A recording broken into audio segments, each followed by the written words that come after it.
Sally, Molly, and Shelley are best friends. Only one of them is a mother. Can you guess who?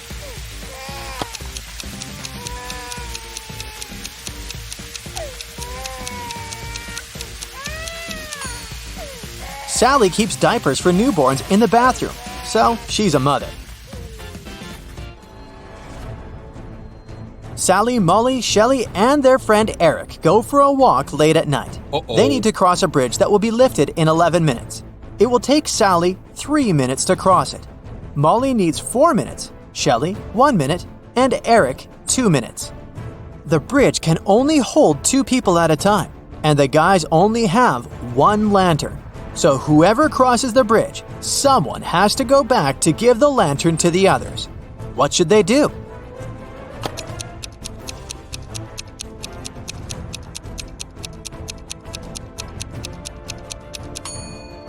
Eric and Shelley should go together first. It will take them 2 minutes to cross the bridge.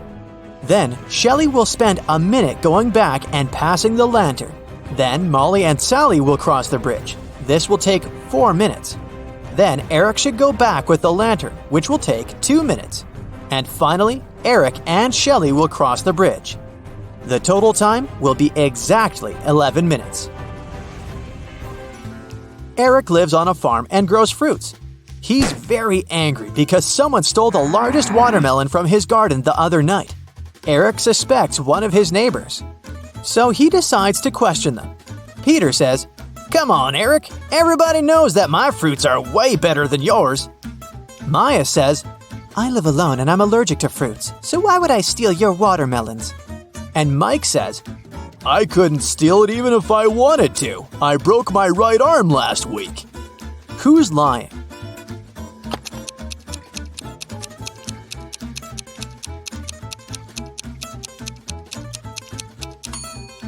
Maya.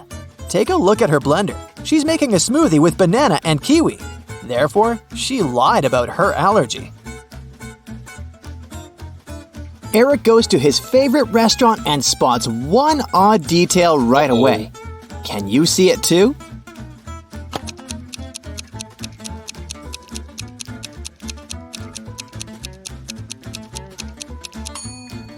The lady on the right is trying to eat soup with a fork. After lunch, Eric decides to visit the local historical museum to see an exhibition of rare, fancy shoes. Oh no! Someone stole the most precious pair that belonged to a queen. The museum guard studies the crime scene. He's confused because the thief left no clues. Numerous guests visited this exhibition on the day of the robbery. The guard decides to examine the footage of that day and finds the thief pretty quickly. Can you also spot a thief among these people?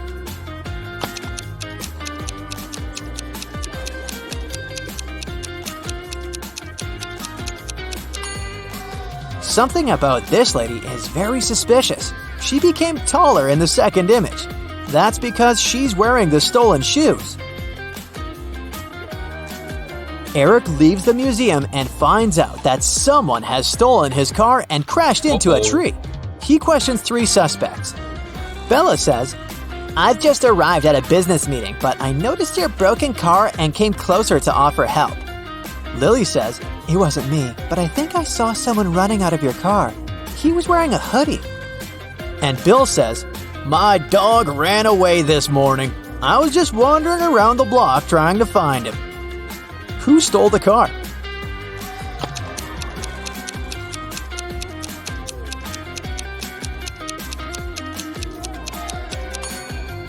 Bella's watch is cracked, so she probably broke it in the accident. The next morning, Eric wakes up and finds himself in the middle of an enchanted beach. There are 3 possible routes to a portal that will bring him back to his town. The first passage is on fire. Creepy snakes are crawling all over the second road, and the third road is covered with hot lava. Which way is more or less safe?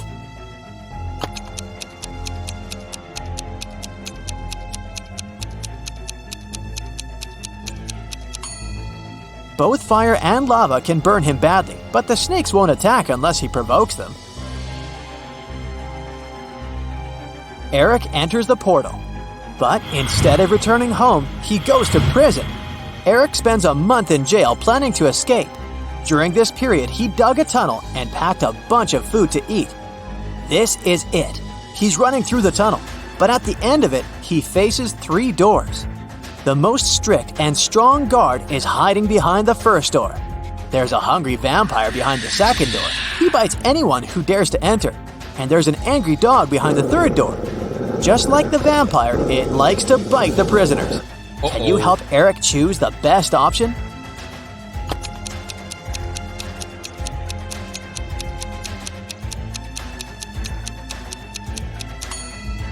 The third door. Eric has a lot of food. He can use it to distract the dog and escape. Finally, Eric is home and he can change. Eric has 53 socks in his drawer, 21 blue, 15 black, and 17 red. Suddenly, the lights are out and he's completely in the dark. How many socks must Eric take out to be 100% certain he has at least 1 pair of black socks?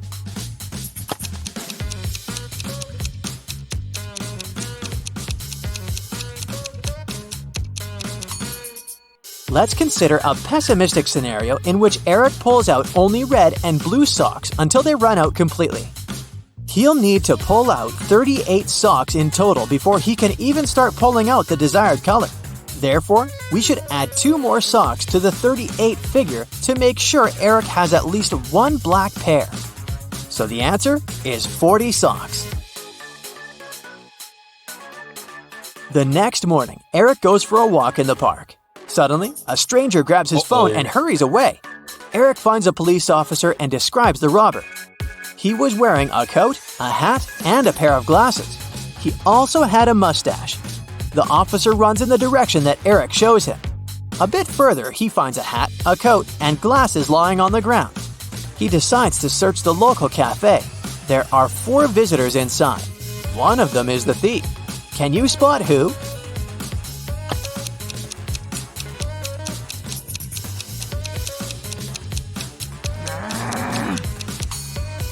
It's the guy on the right.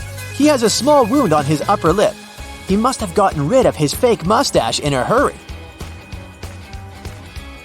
Eric enters a coffee shop and buys a double cappuccino. He puts his cup on a table and leaves for a moment to wash his hands. Then Eric comes back and finds out that his coffee is missing. He decides to question 3 people nearby. Oliver says, "I was scrolling my feed, so I didn't look around. As for me, I can't drink cappuccino. I'm lactose intolerant." Nina says, "I also ordered 1 cappuccino, so this cup is mine.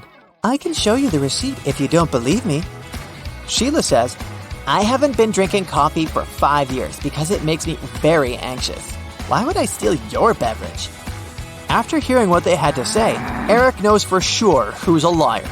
What about you?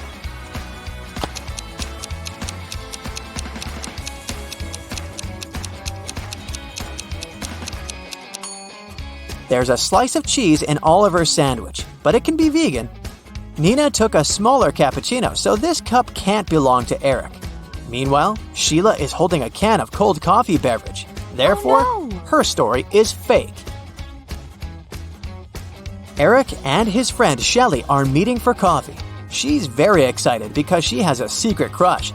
Eric begs for his name, but Shelly is too shy, so she just writes the following code on a piece of paper. Can you figure out the name of her crush?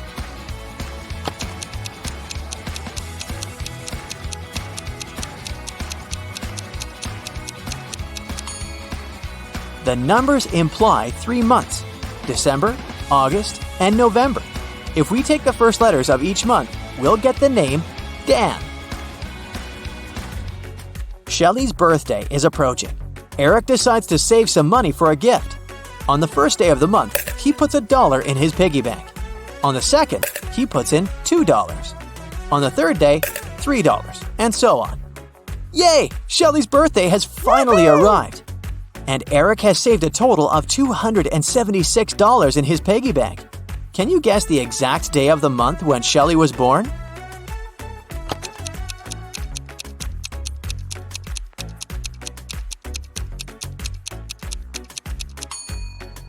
Shelley's birthday is on the 23rd day of the month. The easiest way to crack this riddle without engaging in any formula would be to simply add the numbers until we get 276. It will happen on the 23rd day. Eric gives Shelley her birthday gift and shakes her hand. Can you spot any mistakes in this picture?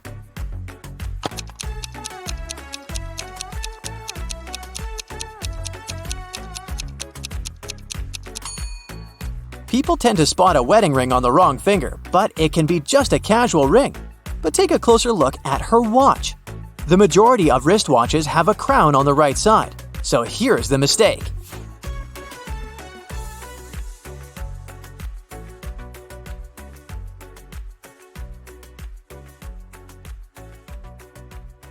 The town's modern art museum has just been robbed. A priceless painting from top-notch artist Floyd B. has gone missing overnight. The museum's manager called Detective Pressfield to help. As soon as he arrived at the museum, he asked to see the security footage of the previous night. He identified 3 suspicious individuals staring at the painting for longer than usual. The first person, wearing a blue jacket, entered through the museum's front entrance. The security camera caught her staring at the painting from several angles, like she was measuring it. The second person, wearing a red hat, left the museum through the side exit, which is pretty suspicious. And the last person, who was wearing a black face mask, spent a long time looking at the museum's ceiling, trying to identify where the security cameras were located. Take a look at the footage. Can you guess who's the most likely thief?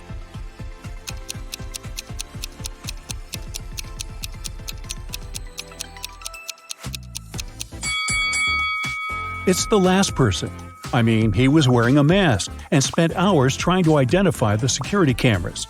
After that, there was no footage anymore. So that probably means he was successful at leaving the museum with the priceless painting. Samantha and Joanna were stuck at Blue Ridge's airport security line. A security guard found both of them suspicious and asked them to wait while he analyzed the X-ray footage. Take a look at both women. Who do you think is really hiding something?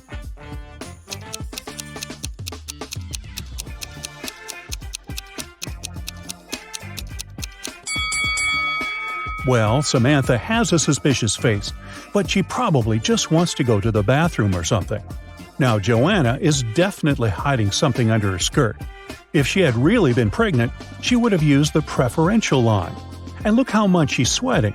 She's probably nervous she'll get caught. Detective Sharon's office was called to investigate a series of mysterious break-ins happening in a fancy neighborhood. At each crime scene, the robber would leave the word "closer" sprayed in graffiti on a nearby wall. The first place to be robbed was Mrs. Moore's cafe. Then the criminal's next target was the town's library. After a week, the thief had left his mark in a fancy office building, a supermarket, and a restaurant. It took Detective Sharon a while, but she soon understood there was a pattern to the break-ins, and she was even able to predict what the next break-in would be. Can you figure out what it was?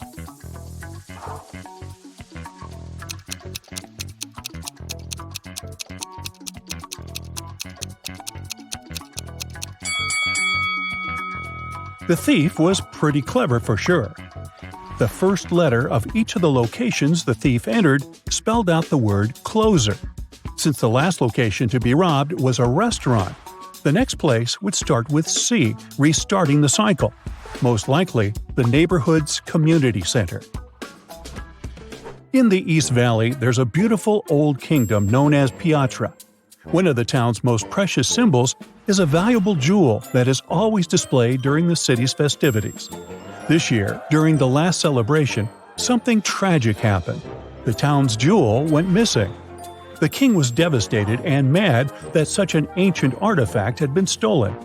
He soon called the kingdom's official investigator to help figure out who had possibly stolen the jewel. The culprit would have to be proclaimed responsible for their theft in front of the entire kingdom. There were many people at the festivity, but the investigator narrowed the suspects down to 4 people. Amelia said she saw something strange after the bard's presentation. She saw that Benjamin had picked up the jewel and handed it to Carol.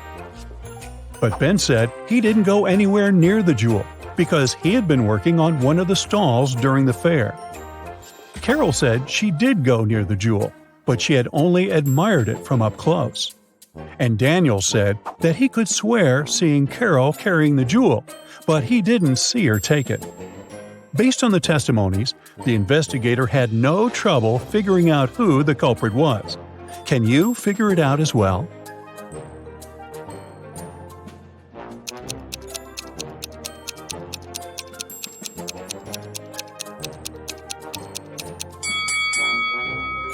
It was Carol. Almost everyone thought she was involved in the crime. And plus, if you zoom in on her bag, you'll see something pointing. Sure looks like a jewel, doesn't it? The town's only DVD rental shop suffered a robbery last night. The store's owner called the police station to report the crime. The detective almost couldn't believe what he was hearing. After all, why would someone steal a DVD when there are so many streaming channels nowadays? The detective asked to see the footage from the security camera and identified 3 main suspects. Sarah was a middle-aged woman. She said she still owned a DVD player and preferred to watch movies the old way, so she regularly rented from the store. Alex was a recently retired movie director, and one of his favorite pastimes was going to the store. He said he hadn't noticed anything strange the day before, except for a random teenager that walked inside. David was in his teens, and he spent hours in the shop by himself. He said he was doing research for school, but swears he didn't take anything. Can you tell who did it?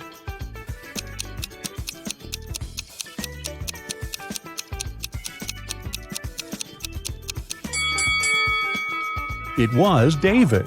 The security footage caught him in the R-rated section of the store. He must have stolen the DVD, thinking the store owner wouldn't sell it to him. There's an old museum that only displays ancient Egyptian artifacts. One day, Susan, an anthropology student, went to the museum in order to study some of the art on display.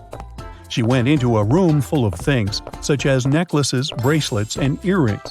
She photographed every detail she thought was important for her research, when something caught her eye. Take a look at the image. Can you figure out what it was?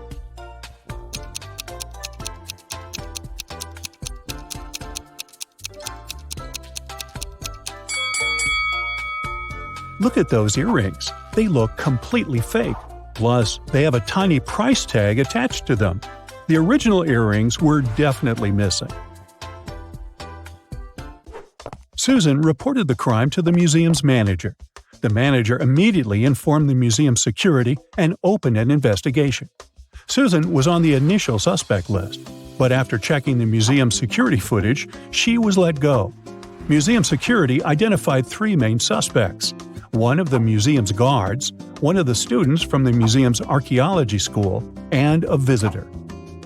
The visitor said he had only popped in for a quick visit. He said he had seen the earrings, but they looked pretty original to him. The security guard said he hadn't seen anything strange going the last few days. Everything was as it should be.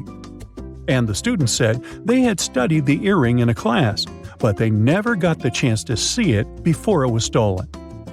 Soon enough, museum security found the culprit. Can you tell who it was?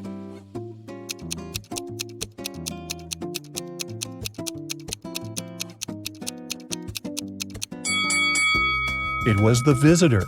When security went to investigate the suspects, they never mentioned that the original earring had been exchanged by fake ones. The fact that he knew there was an original version means that he was the one that swapped them. Yikes.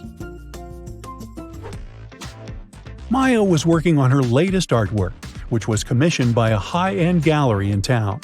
Suddenly, all the lights in her studio went out, and since it was nighttime, she was left completely in the dark.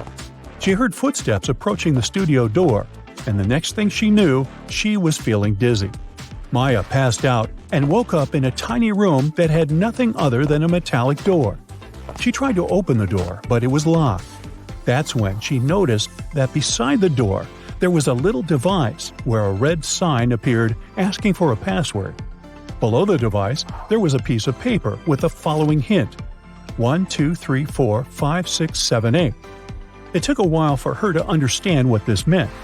She read the note aloud several times before she finally figured out what the password was. Can you guess what password she typed into the device?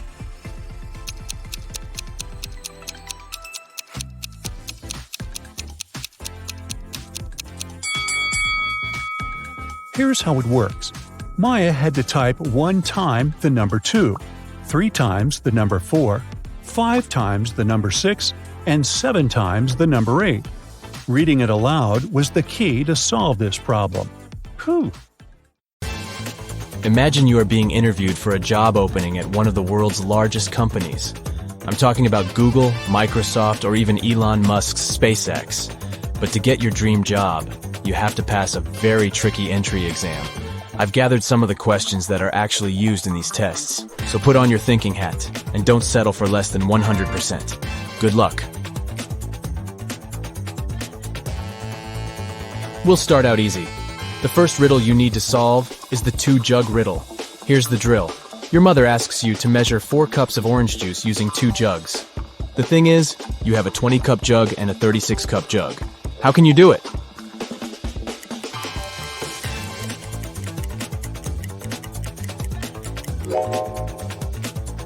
You need to start by pouring the orange juice into the smaller jug.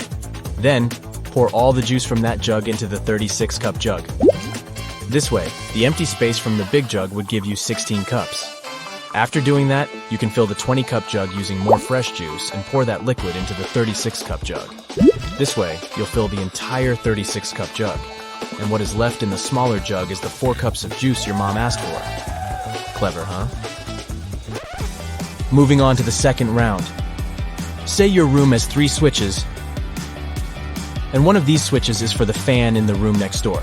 You cannot see whether the fan is on or off unless you come out of your room. Got that? Okay, so I need you to figure out what's the minimum amount of times you need to go inside the room next door to identify the correct switch that turns on the fan.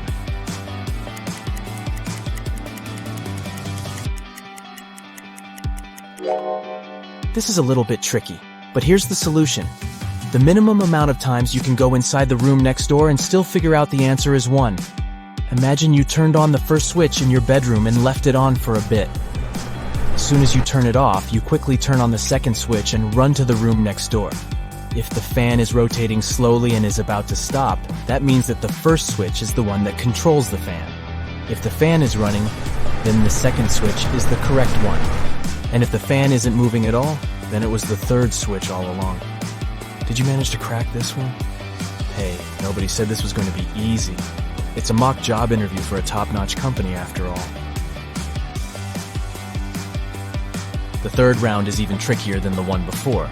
An interviewer might ask you to solve this riddle to understand your pattern-finding capabilities. Let's say you were asked to watch a 6-lane car track for the day. Your job is to spot the 4 fastest cars out of 36. How many races would you conduct to find that out?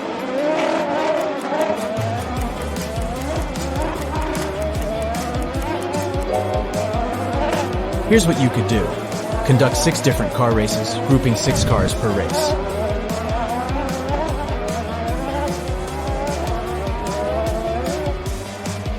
After you determine the winner of each of these races, you conduct another race with the 6 finalists. The winner of this race will be determined as the fastest vehicle of all. Then just place the second, third, and fourth cars according to how they performed in the last race.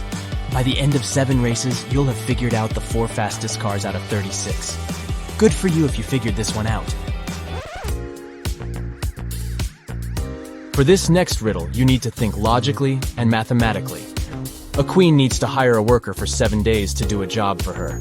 The queen pays in gold bars, but she must pay the worker every day at the end of his shift. If the queen is only able to make a maximum of 2 cuts in the gold bar, how can she pay the worker the correct amount of 1/7 of the gold bar at the end of each shift?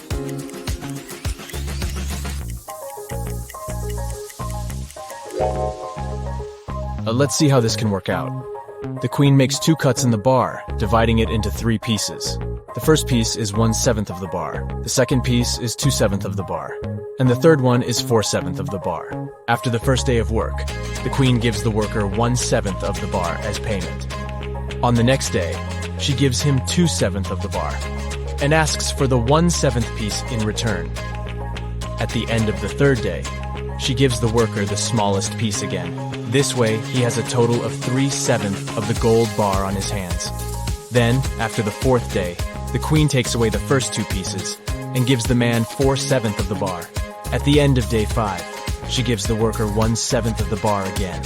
And at the end of day 6, she gives the worker 2/7 of the bar and gets the 1/7 piece back.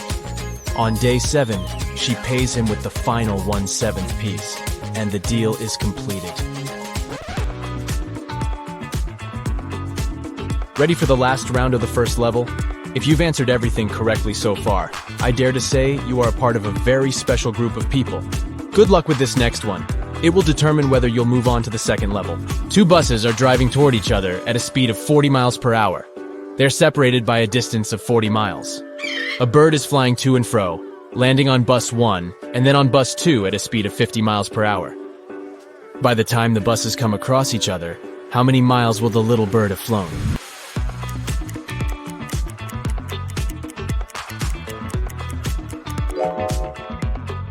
Math lovers, this one's for you. The first thing we need to find out is the time it would take for the buses to meet. To find that out, we should divide the distance between the buses by the combined speed of both vehicles. If they're both driving at 40 miles per hour, then their combined speed is 80 miles per hour. Since the distance between them is 40 miles, we divide 40 by 80. This will give us 0.5 hours or 30 minutes. To figure out the total distance traveled by the bird, we multiply the speed of the bird by the time it will take the buses to meet. And this would give us 50 times 0.5, so the correct answer is 25 miles. Phew, I'm tired just thinking of that little bird flying all those miles. Hey, if you've aced this test so far, congratulations. You've just unlocked level 2. The riddles will get more and more difficult, so keep your mind sharp. A tortoise is currently at the bottom of a 210 feet hill and is trying to reach the top. Every hour, the tortoise climbs 15 feet and slips down 1 foot. How long will it take the tortoise to reach the top of the hill?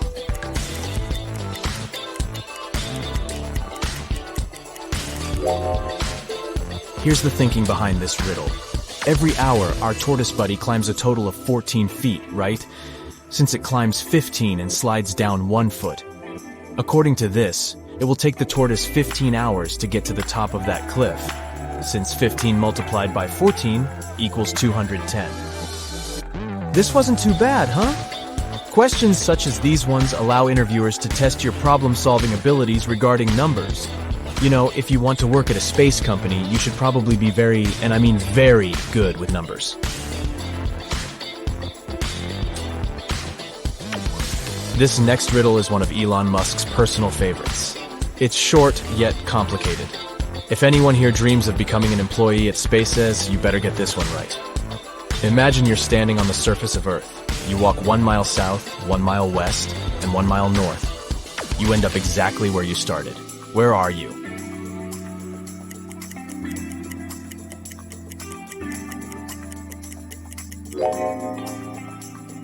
If you answered the North Pole, then you got it right. But the riddle doesn't stop here.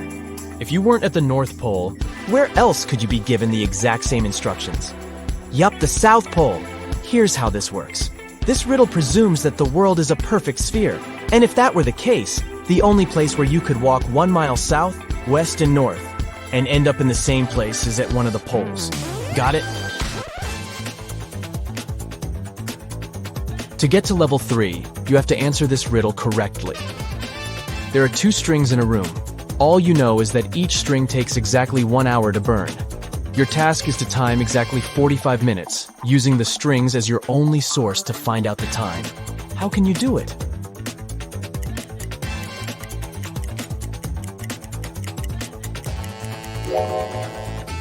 Here's how it goes. You should light both ends of the first string and one end of the second string. In 30 minutes, the first string would have burnt completely because it's burning twice as fast with both ends on fire. Then, you should light the second end of the second string. The second string would still have 30 minutes left to burn, but by lighting its other end, the rope will burn twice as fast, aka in 15 minutes. Voila!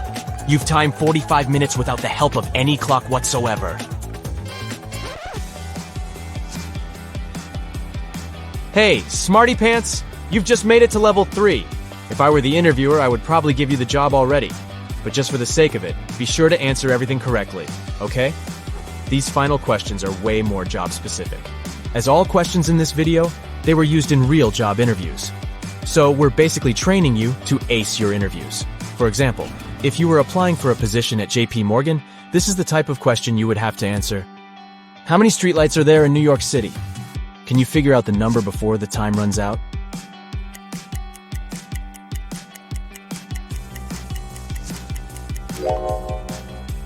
As impossible as this might sound to guess the answer without a Google search, what JP Morgan wants to test is your estimating abilities.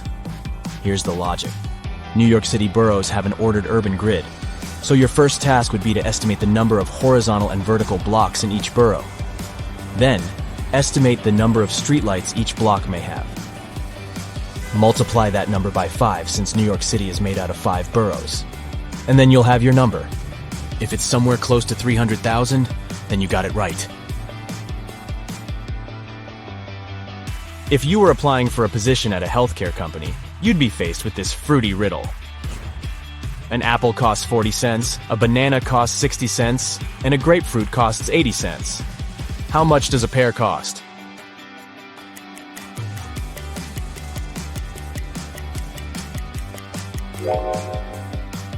Yikes. I had to read it a few times before getting any idea of what to do with it. The key to answering this riddle is to focus on the vowels. If you charge 20 cents per vowel, the 2-vowel word apple will cost 40 cents. By this same logic, the 3-vowel banana will cost 60 cents, and the 4-vowel grapefruit will be 80 cents. In this scenario, a pear will cost 40 cents, and that's your answer.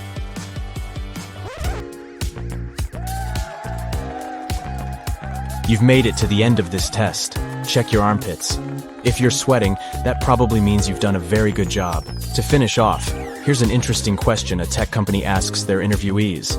How would you describe the internet to someone who has just woken up from a 30-year coma?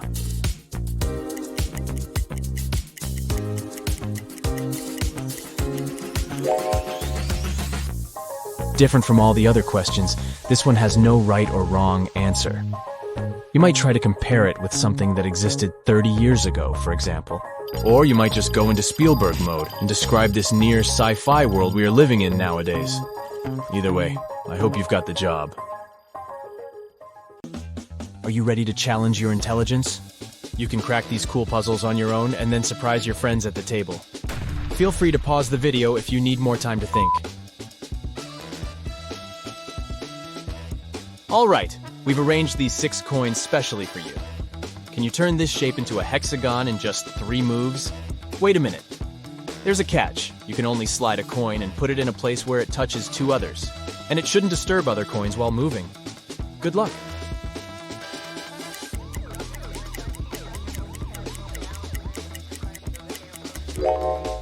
Well, have you cracked it? Here's the right answer. Move 1, 2, and 3. Voila! Our perfect hexagon is ready. You can also use this riddle in reverse to challenge your friends. Here's another riddle with a hexagon shape. The task is to arrange these coins into a triangle with only 4 moves. The rules are the same. Every move should consist of sliding just 1 coin to a new location, where it touches at least 2 other coins. Are you ready? Let's get started.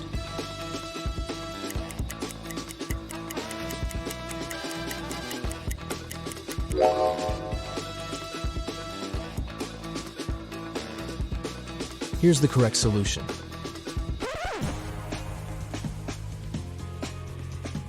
And now the challenge is to make a cross with 5 coins going vertically and 5 horizontally. But you can only move 2 coins. Sounds impossible, but there's actually a way out. Good luck.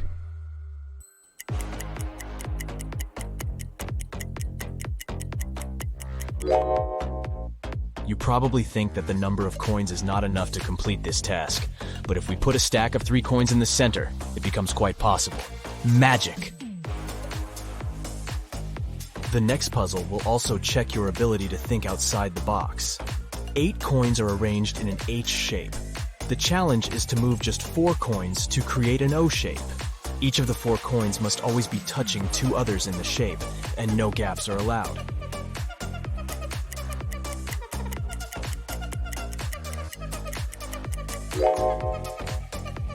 Alright, let's see the answer. 1, 2, 3, and 4. It's a lot easier than it seems. It took 10 coins to build this triangle. Can you flip it upside down by moving only 3 coins?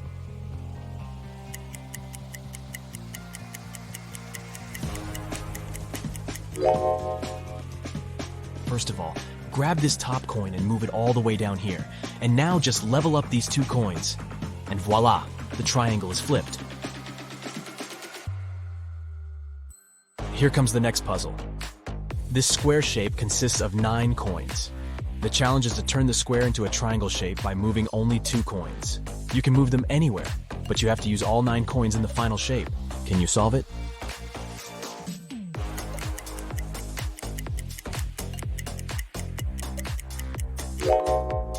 Ready to see the answer? Just move these 2 coins, and there you have it.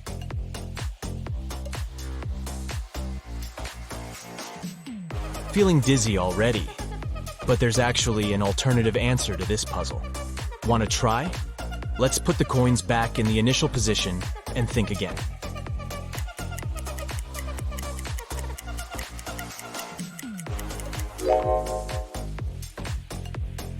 Here's the second solution.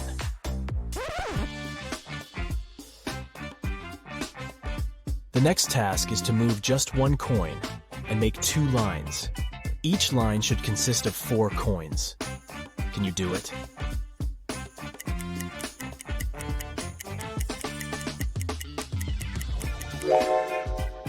This puzzle requires unconventional thinking, but the answer is simple. You should only put this coin over here and there you have it. Let's go ahead and try to crack the next puzzle.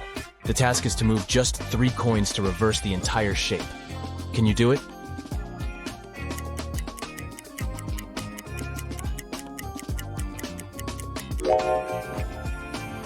Ready to see the solution? Step 1. Move this coin over here. Step 2. This one goes here. And finally, Step 3. Our next puzzle will require some additional props, 4 matchsticks. And now let's go ahead and place the coin outside by moving no more than 2 matchsticks. But be careful, you must create the same shape that you started with. Only this time, the coin should be outside of the parallel matchsticks.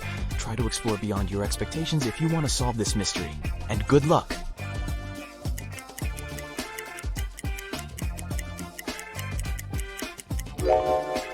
Well, how's it going? Here's the solution. Slide this matchstick like this, and put this one over here. A billionaire wants to expand a swimming pool in his garden and asks for your help. But there are 4 old oaks nearby, and you cannot remove them. Can you add 4 matchsticks and rearrange the entire shape to create a new square swimming pool?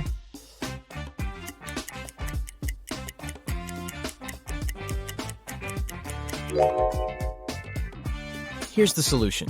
Easier than it sounds, huh? Let's go ahead and take a look at the next riddle. Here's a square. Each side is built of 4 matchsticks. The challenge is to add 10 matchsticks and split the initial square into 4 areas with the same size and shape.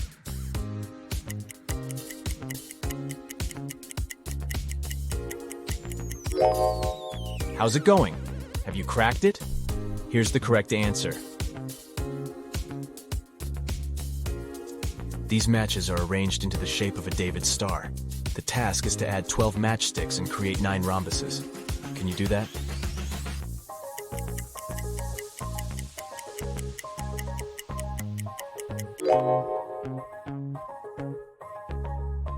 Here's the complete solution. Let's take a look at the next puzzle. Here's a square. Can you move just one matchstick to create 6 squares?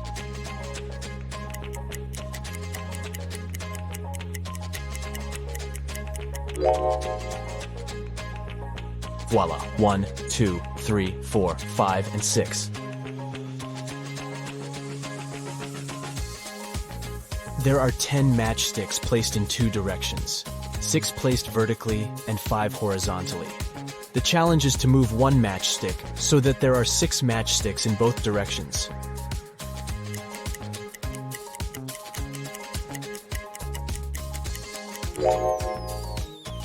Ready to see the answer?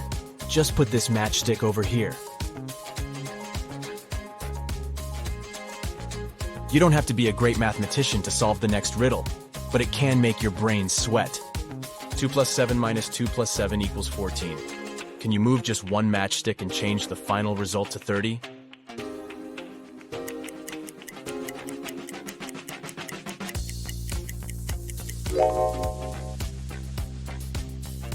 Voila! There are 7 matchsticks on the table. The task is to arrange them so that each touches the others. Can you do that?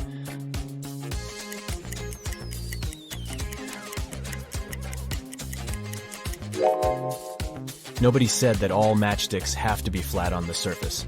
So this is what the correct solution looks like from the top. You should put the 7th matchstick vertically at the center.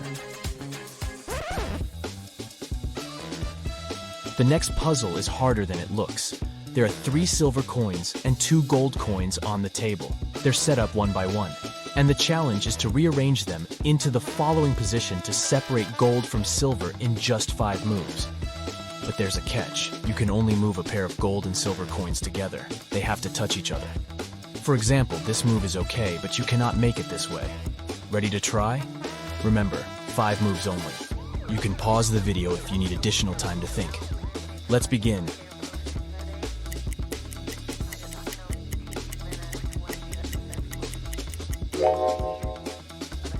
Ready to see the solution? Step 1, move this pair over here. And now steps 2, 3, 4, and 5. And now please welcome our next riddle. You're gonna need 5 matchsticks and 1 coin to show it to your friends. The task is simple. Make the coin get inside the house, but you can only move 3 sticks, and you can't touch the coin. Let's begin.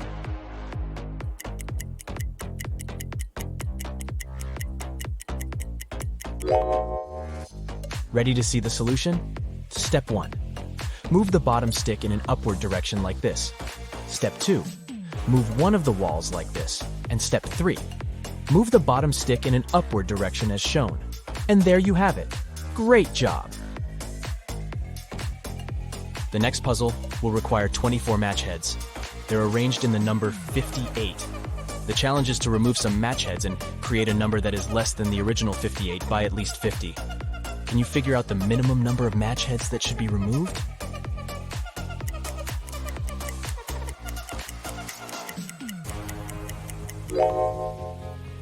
To solve this mystery, you need to take away at least 2 match heads. This way, you'll get the number 5.9, which matches the task perfectly. Next one. Here's a shape that you need to transform. The challenge is to remove only 2 matchsticks to get 8 triangles. Can you do that?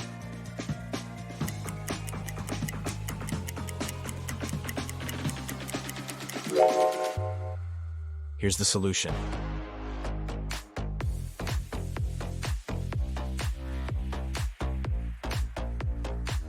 Ready for the next puzzle? This equation contains an obvious mistake. 77 minus 77 is not equal to 77. But you have a chance to fix it by moving 2 matchsticks. Can you make it correct?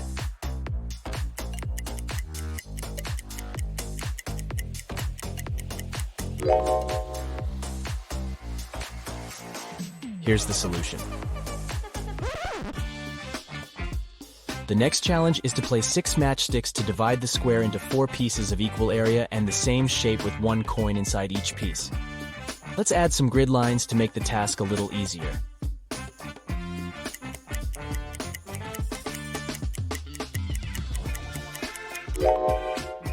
Ready to see the solution? Here we go. With 4 matchsticks, you can easily divide the square into 4 similar pieces.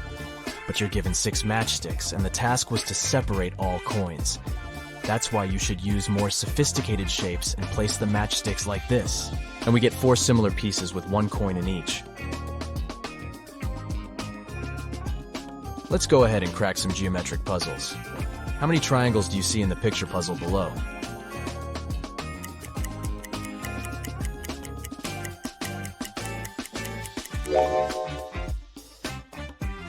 The correct answer is 20.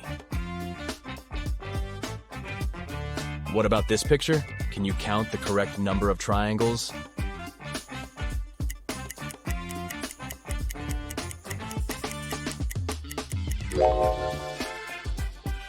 There are 26 triangles in this image. The next puzzle will take some time and patience.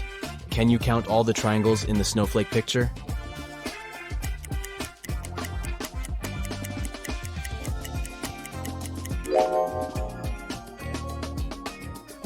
The correct answer is 56. I have a head and a tail that will never meet. Having too many of me is always a treat. What am I?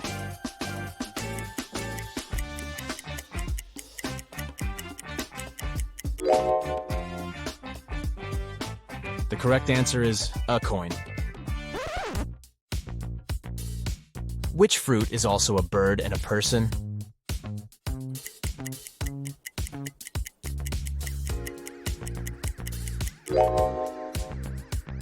Kiwi. It's a bird and a fruit. Also, kiwi is a common self-reference used by New Zealanders. I help you from your head to your toe. The more I work, the smaller I grow. What am I?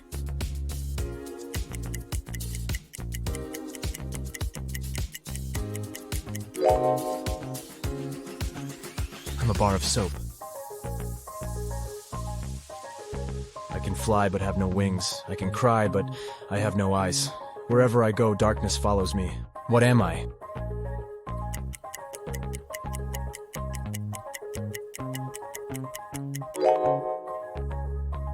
The correct answer is louds.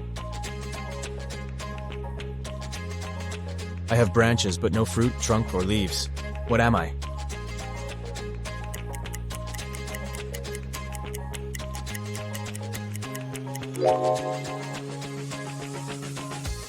I'm a bank. I have many teeth, but I can't bite. I'm often used early, but rarely at night. What am I?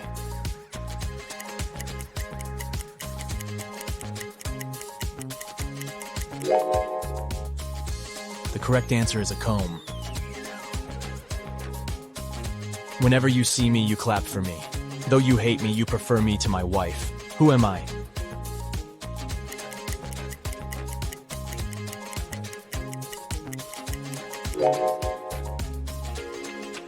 I'm a mosquito. I'm a word of 5 letters. My first 2 letters indicate who I am. My first 3 letters are used to cure disease. My last 3 reverse letters indicate a young guy. My 4th, 3rd, and 2nd letters in order are a fruit drink. If you manage to get me, you must be proud. Who am I?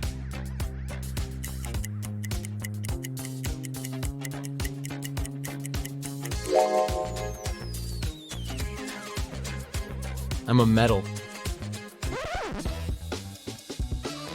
2 in the bedroom, 1 in the house, but none in the kitchen. What am I?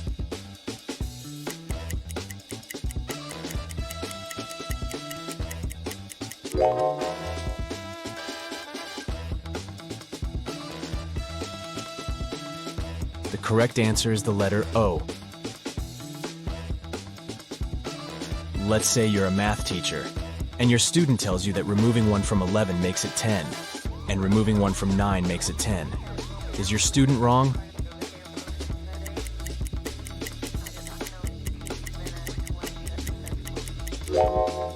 Not really.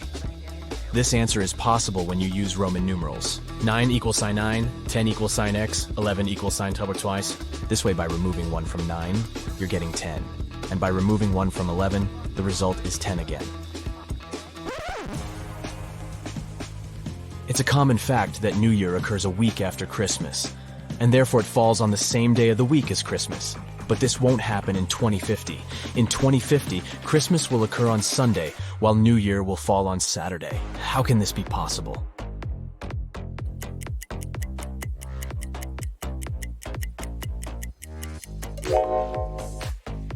To solve this mystery, we should read the question very carefully.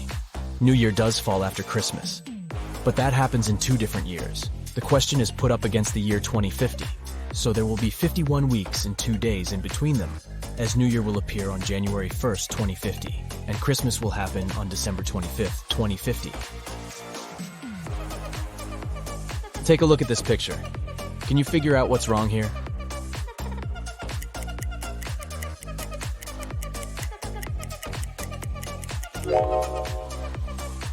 It's all about time. According to the clock, sunset can't take place at this hour.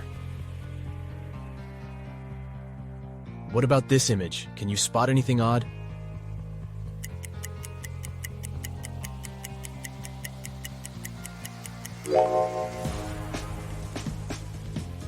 Min and Max are on the wrong sides.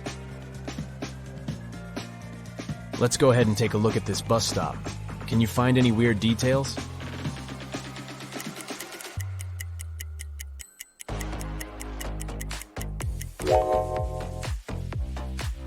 This bus doesn't have any side mirrors or windshield wipers.